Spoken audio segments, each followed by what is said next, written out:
kaip šviečia. Labas visiems, sveiki sugrįžę į Drogo kanalą. Šiandien filmukas bus apie odos priežiūrą. Kalbėsiu ir rodysiu jums produktus iš lietuviško prekinio ženklo Oda. Oda Pro vadinasi. Drogė visai nesiniai atsirado visa jų linija. Nuo rūgščių iki kremų, retinolio ir visa kita. Išbandom viską ir pasidalinsiu savo atsiliepimais. Prieš pradedant, kaip visada, raginu sekti Drogą įvairiose socialinėse medijose. Mes turim TikToką, Instagramą, YouTube'ą. Ir taip pat galite sekti mane Instagram'e Kamilė Kanapeckaitė. Aš specialiai esu dabar pasidažiusi, kad galėčiau visą tai nusivalyti. Tai pirmą išvardinsiu, ką turiu. Man tai šiaip įpakavimas labai patinka. Pažiūrėkit, koks stilingas ir paprastas. Tai mes turim putas, kurios valo makiažą, nešvarumus. Tai pradėsiu nuo to. Šis prausiklis yra su provitaminu B5 ir alantoinu, taip tarėsi. Šitie du komponentai labai gerai sudrėkina veido odą, tai kai nusiprausite veidą, nejausite jokio tempimo, ką įprastai jaučiate su kitais prausikliais. Taip, pirmas žingsnis. Tada emulsija, labai įdomi. Veido emulsija po prausimuose eina visi serumai. Tai emulsija su peptidais, vitaminu C ir retinoliu. Čia yra jaunystės eleksyras vienam buteliuke. Štai kaip jis atrodo. Tada, žinoma, paakiai, kaipgi be paakių. Aš naudoju paakių kremą. Ar galima tą patį kremą veido teptis ir po akimis? Taip galima, bet aš manau, ne veltui yra išrasti paakių kremai, kurie yra skirti mūsų plonesniai odai aplink akis. Radiant Ice Cream vadinasi. Mažiukas toks buteliukas su vitaminu E.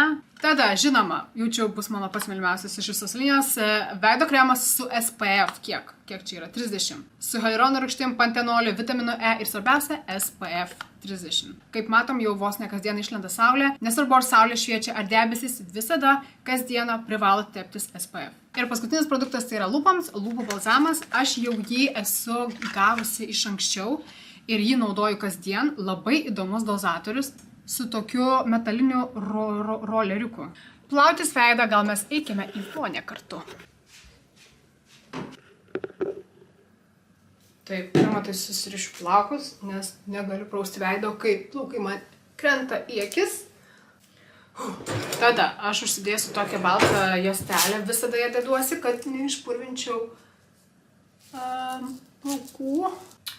Pasiruošus nusiplauti šitą makiažą. Kur man jūs čia padėt plaukat, aš jūs padėsiu į spintelę. Va. Gerai.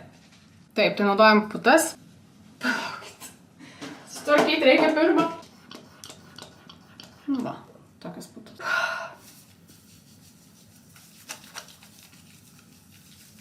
Ir tada gali va taip įmasažuoti ant sausio veido. O my god, viskas bėga. Nusikladau. Aš žinau, ką galvoju. Aš atsinešiu gal visus produktus ir viską čia tepsiuos. Va, viską atsinešiu. Taip, tada emulsijos laikas. Man taip įdomu, čia ir peptidai, ir retinolis, ir vitaminas C. Tai kokia konsistencija bus? Aha, toks kaip pusiau kremas, pusiau serumas. Kvapas labai neutralus. Aš gal daug prisidėjau.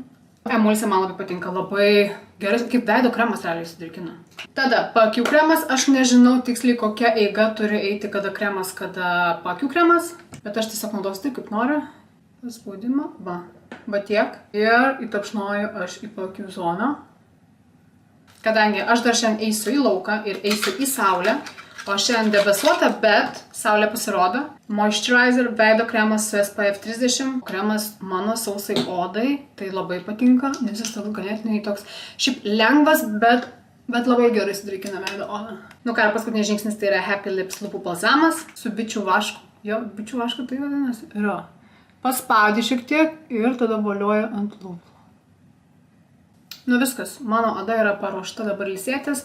Po kokios valandos eisiu jau dažytis vėl. Tikiuosi, kad jums patiko šis video, tikiuosi supažindinau jūs tinkamai su Oda Pro produktais. Jeigu norėsite kažką išmėginti, tai drąsiai ieškokite šio prekinio ženklo Droge. Visus produktus, kuriuos rodžiau, tikrai rasite Droge, dar daugiau yra. Tikiuosi, nebuvo nuobodu žiūrėti. Man niekada nėra nuobodu daryti skincare'ą ir kartu su jumis. Tai ačiū, kad žiūrėjot ir pasimatysim kitose filmukuose.